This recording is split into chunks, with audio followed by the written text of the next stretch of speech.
Good morning, Bulldogs. I'm Carla Perez. And I'm Tristan Cook. And welcome to your BNN News Show. This week, we'll be showing you more on Diversity Club, boys basketball, and the C4 Student of the Week. All this and more on your BNN News Show.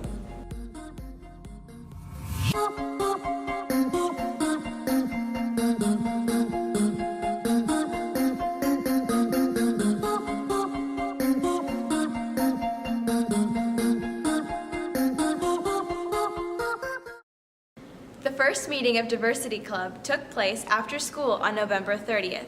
Social Studies teacher Levi Simpson has taken over psychology teacher Lori Paffenberger's position as a sponsor. Here's Tristan Cook to tell you more. BNN sat down with junior Pedro Munoz and senior Nadia Lomax about Diversity Club. I joined Diversity Club because I needed to join a club up north, and that was the only club that really seemed interesting to me because I'm very big on activism and just diversity in general, so I thought it would be perfect to join up north. Munoz and Lomax talk about what they were excited for with the club and the importance of diversity in themselves, a community, and the school. I'm basically excited just to help out the community, just with friends that join the club, just help out.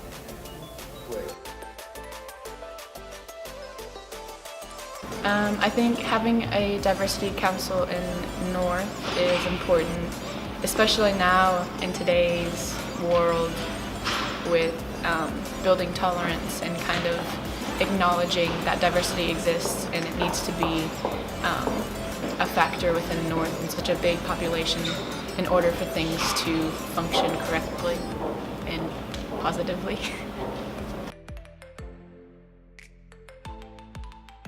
Diversity Club is important to me in North because I like to work with my community members toward a goal of creating an inclusive environment.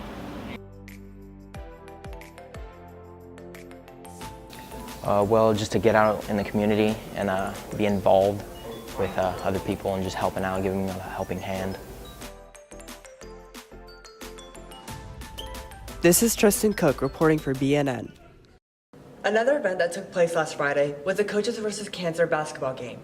The game was senior Tara James' senior project to raise money for cancer patients. BNN spoke with James about the experience and what the project and why she chose to do it. BNN sat down with Tara James and talked to her about her senior project and why she chose the project. My senior project was the Coaches vs. Cancer basketball game that took place on November 30th, where I sold t-shirts and the boys wore the t-shirts that I sold during their warm-up, and like the student section wore pink and everything. I chose this as a project because cancer affects everyone in some way, shape, or form, and society needed to be more aware about cancer and educated, and it was personal to me because my mom died 4 years ago of breast cancer. I'm selling pies and t-shirts both to raise money for the American Cancer Society. So AppleWorks donated 100 pies for free, 100 pumpkin pies, and then all the money I made from the t-shirts and the pumpkin pies went to the American Cancer Society. I liked engaging with other people and like talking about my senior project and like seeing how it touched other people. I chose this as a project because everyone has been affected by cancer in some way, shape, or form, and so it kind of reaches out to everyone, and I just thought like society needed to be more educated on cancer itself, and my mom died 4 years ago from cancer, so it's kind of personal to me. This is Brandon Newton reporting for BNN. The wrestling team competed in a tournament at Bloomington North last Saturday. Nick Holt spoke with two of the wrestlers to talk about the results of a match. Today, BNN sat down with Bradley Gutierrez and Bryce Abner to talk about the recent meet we had at Bloomington North on December 1st. The weight class I wrestle is 138. I wrestle 285, which is heavyweight. When did you start wrestling? I started around 2nd grade. I started because of my friends. They did it. My football coach also was a wrestling coach, so he got me into it. Well, I started wrestling because I used to get bullied in middle school and elementary school.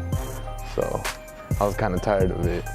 So I just went into wrestling as a sort of changing my physical body because that's what I got used to.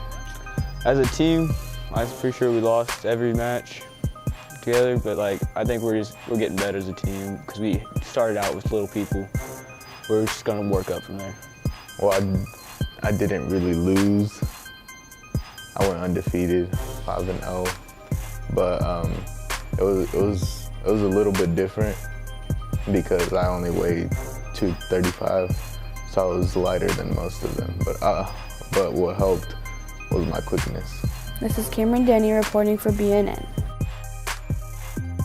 Track off-season condition kicked off recently. Students planning on joining the team should come to the practices to get a feel for the sport. Kyle Carlson explored the environment and is here to tell you more. BNN sat down with Jarrett Embry to learn more about preseason conditioning for track and how they are transitioning from cross country.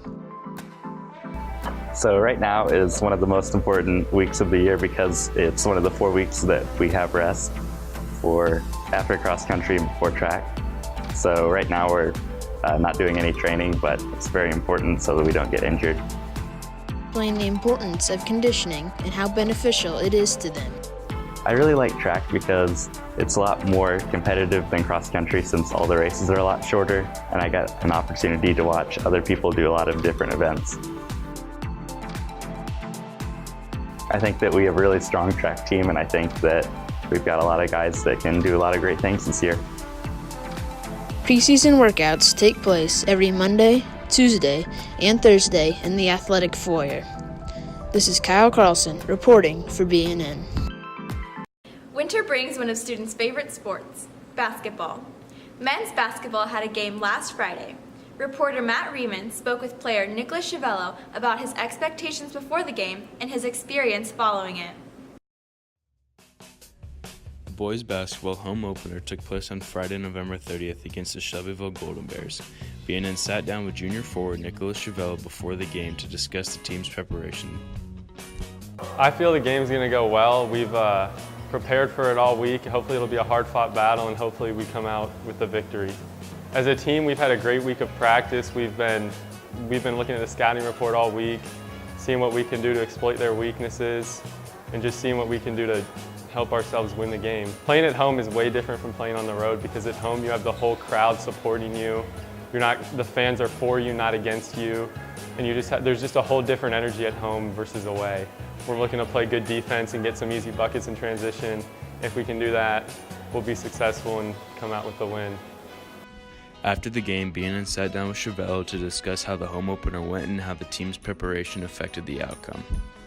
I think it went how we felt it would. We expected it to be a close game, and we were going in there expecting to win, and we came out with a victory. It was a big win for us. How do you think? I think our preparation helped a lot because we had a great week of practice, and our coaches put together a great scouting report to help us be successful in dealing with what they had, and we executed it pretty well, and we ended up winning the game. The home atmosphere was a big part of it because the fans really got into it. It was really loud in there. It was probably hard for Shelbyville to know what defense they were in, what plays they wanted to run. It was hard for them because it was really loud, and we fed off that energy from the crowd, and we built off it, and it helped us a lot.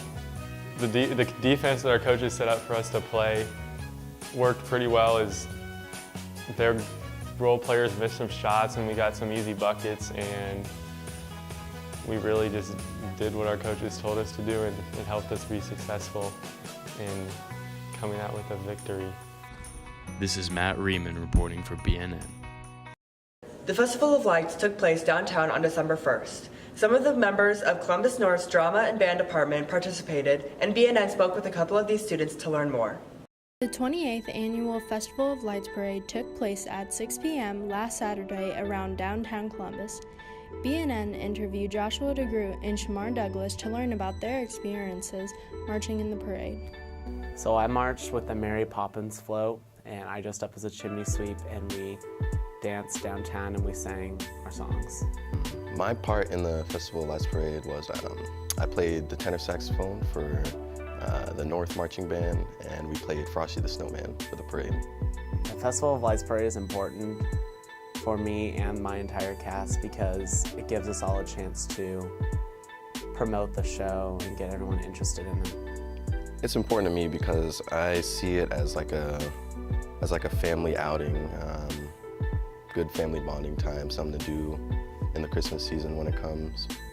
So this is one of the biggest shows I and North has ever done. So it's good that we got a lot of publicity for it because it's such a big show and everyone knows it. So, and like people just knew what we were doing. They didn't know what it looked like, so it gave like a sneak peek for everyone. I think we chose to march in the parade because it's just tradition now. We've been doing it for years. It's just good fun. So our group prepared for the parade is we had a trailer and we have all these chimneys that we set up that were originally in the auditorium for the show, and we took them all out and put them on the trailer. And then the family and the main principals of the show sat all on the chimneys and sang. As soon as our season ended, that's when we started preparing for the parade because we had to memorize all the music and our roll off and everything, and when to play and everything. So my favorite part of the Festival of Lights parade was singing and dancing. My favorite part was hearing the people just cheer as we walked by. This is Julie Eakin reporting for BNN. That's it for today, Bulldogs. I'm Tristan Cook. And I'm Carla Perez. Make it a great weekend. BNN practices ethical journalism. We strive to broadcast educational and informative announcements and segments with integrity and honesty.